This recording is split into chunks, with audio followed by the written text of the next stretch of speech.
Hello, good morning. This is Scott. Welcome to the meditation live stream. I hope that you're doing well. I am broadcasting differently due to the technical difficulties I've been having with my stream. So today I am using just the YouTube app to broadcast, which is not ideal, but hopefully it will be stable and allow for a full transmission of the stream. The system I like to use is something is going on. It's like Gremlins or something. It's like when you're doing a meditation and it cuts off certain sections. This is not ideal for the work. So anyway, here on my channel, we're working with a meditation technique where we're including with awareness the different dimensions of ourself. We have our body, our emotion, our mind, and our relational dimension. And we use awareness to integrate these dimensions in our being. And we come from a place of wholeness, more and more wholeness. And it has an impact on ourselves, our choices, and also ripples out into the community.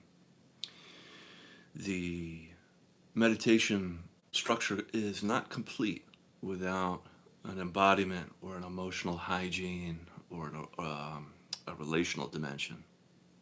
Typical mindfulness stays sort of in the mind and allows you to be a great worker bee, or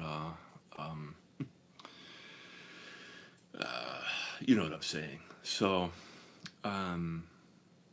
anyway, the world today is concerning because we're about to, I think, release something equivalent to what happened when the internet was released, and this is through AI. And anecdotally, I heard a story that I confirmed from my work, which I will be careful about talking about, just for the sake of anonymity. But what happened is, this is the nature of the story.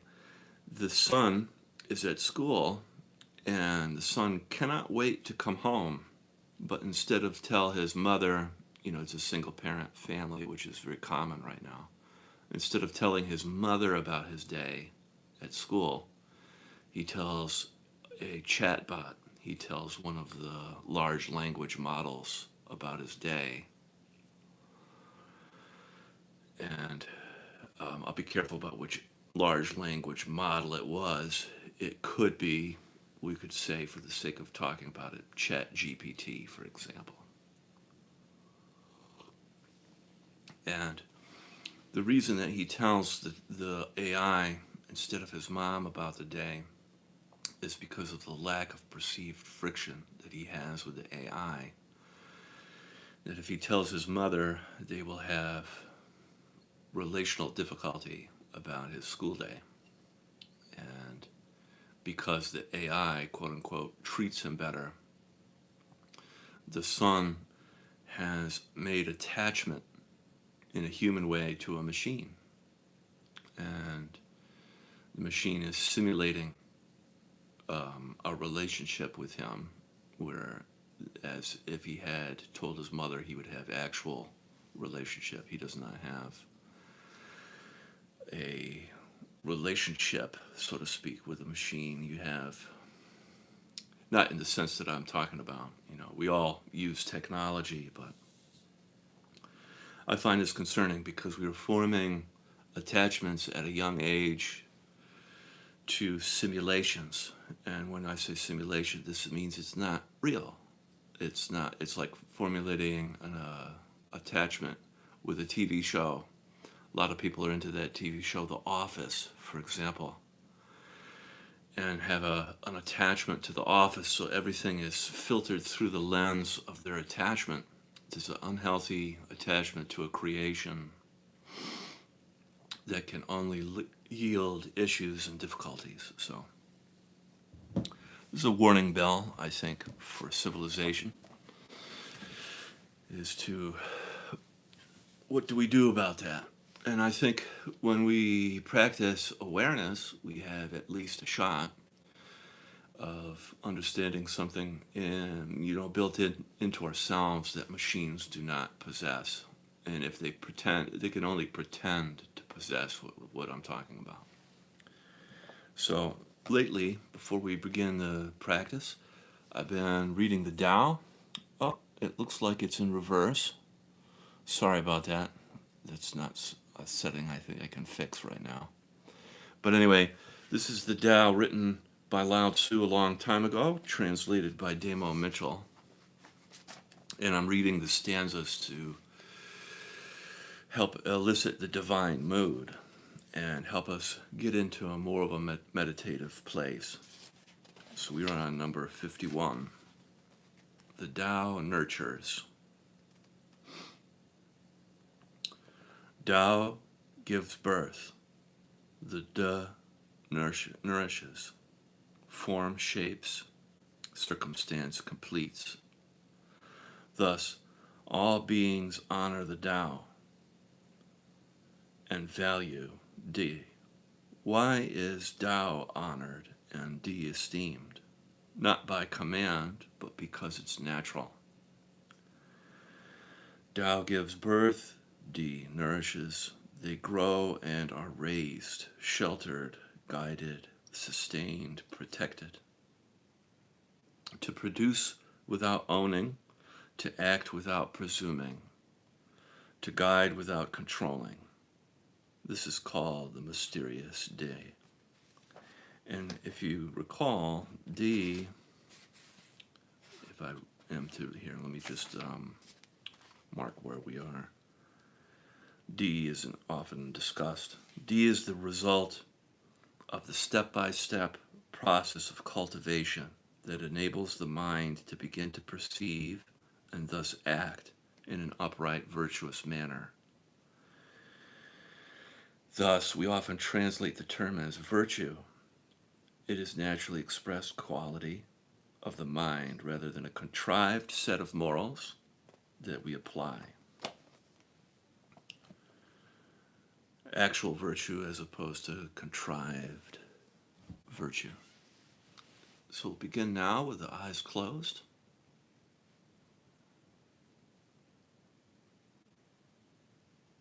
And tuning into your body and your body sensations.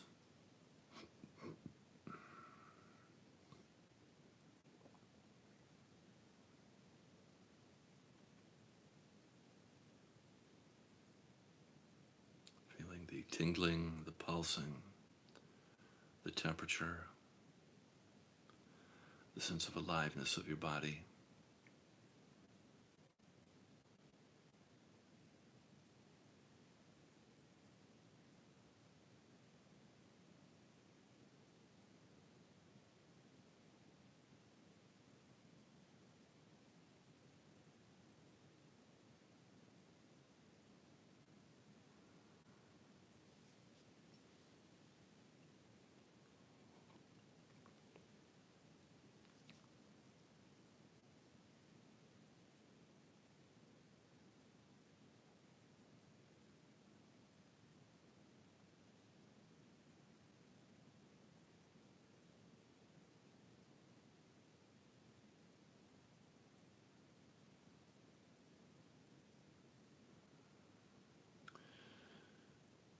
You can feel your body's contact with the earth underneath you, the connection of your body to the planet.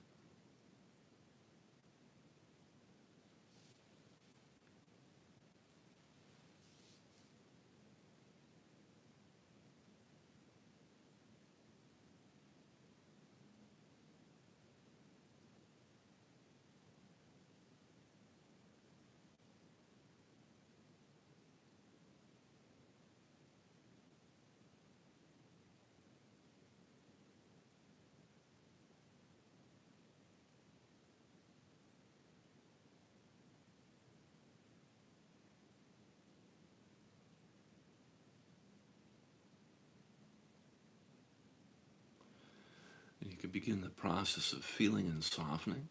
So on the in-breath, feeling your body, and then on the out-breath, softening down through your body like warm honey deep into the earth. And everywhere that the honey touches is cleansed, healed, purified, made whole.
And with each cycle of breath, you get a little bit closer to your body and melt just a little bit deeper into the earth.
Very good. And then bringing your attention up into your heart space, the center of your chest. You can imagine as though you're breathing directly in and out of your heart. On the in-breath, feeling your heart. And then on the out-breath, softening and expanding your heart.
You can begin to notice your emotional landscape. Notice how you're feeling emotionally. And without making your emotions right or wrong, good or bad, just allowing yourself to feel a little bit in the shared space. Human beings as a people are not meant to feel things alone. It's very good for your emotional hygiene. So you could be feeling any of the 5 main cardinal emotions like anger, sadness, fear, joy, or shame. And just allowing yourself to feel a little bit in the shared space.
Very good. And then bringing your attention up now into your head, feeling your head on the in-breath, softening in and around your skull on the out-breath.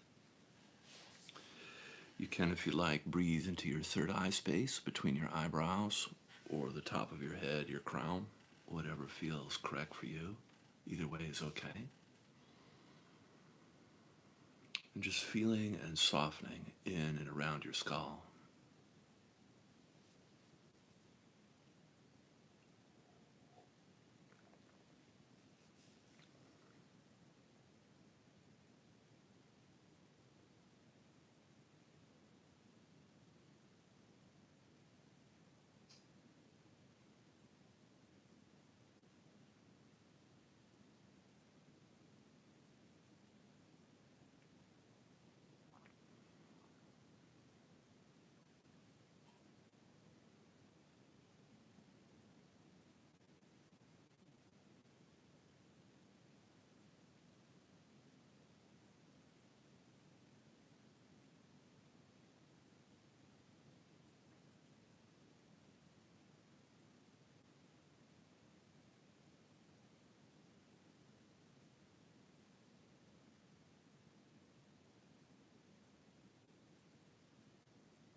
And coming in contact with your thoughts, you can notice how busy or active your mind is.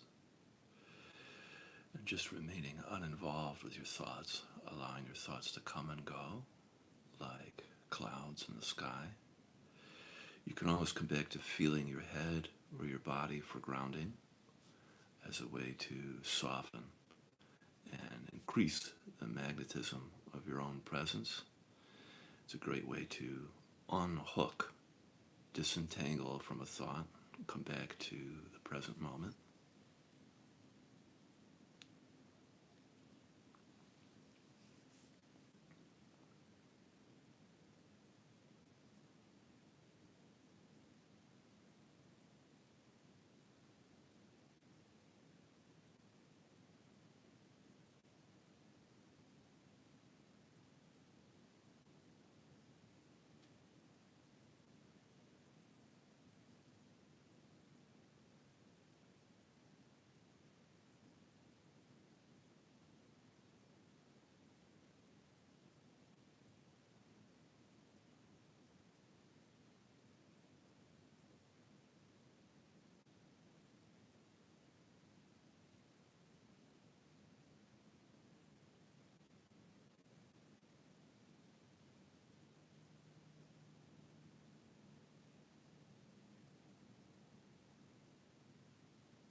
Very good. And then now from here, we can spend some time with our eyes open, gently opening your eyes, allowing the work that we just did to remain present and not evaporate.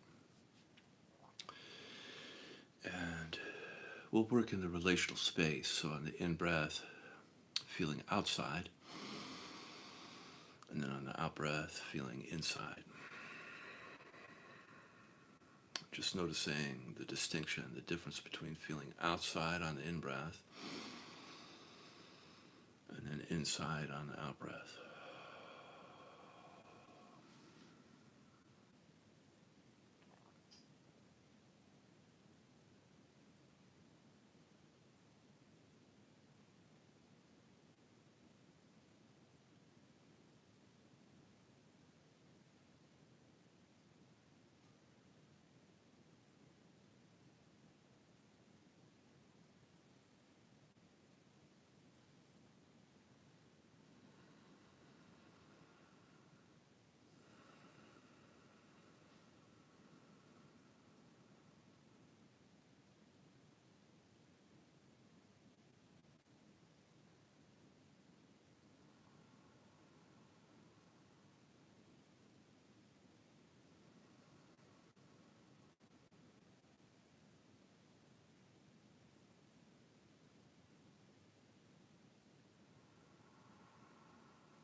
can, if you like, add in the qualities of love, compassion, and gratitude to your practice.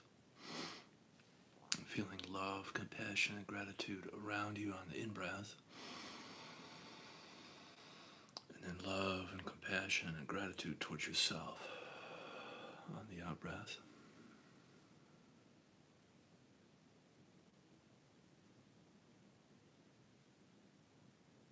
And just practice sending and receiving love, compassion, and gratitude.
Great, and then from here we can set our prayers and our intentions for the day. I'll be quiet, allow you to do yours.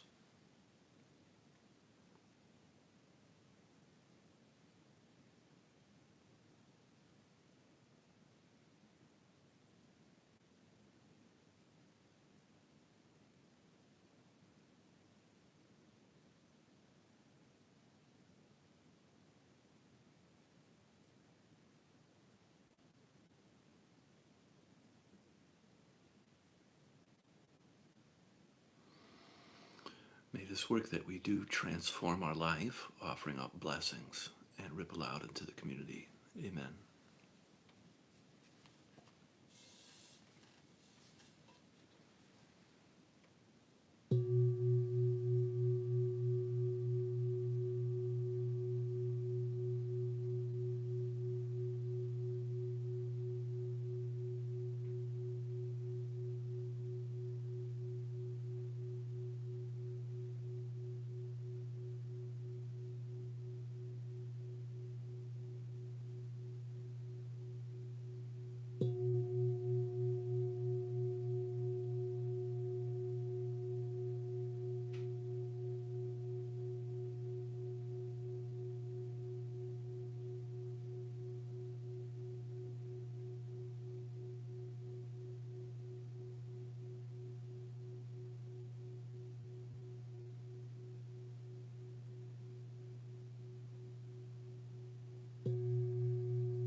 Great. Thank you so much for joining me. Have an awesome day, and I'll be back again tomorrow. Bye-bye.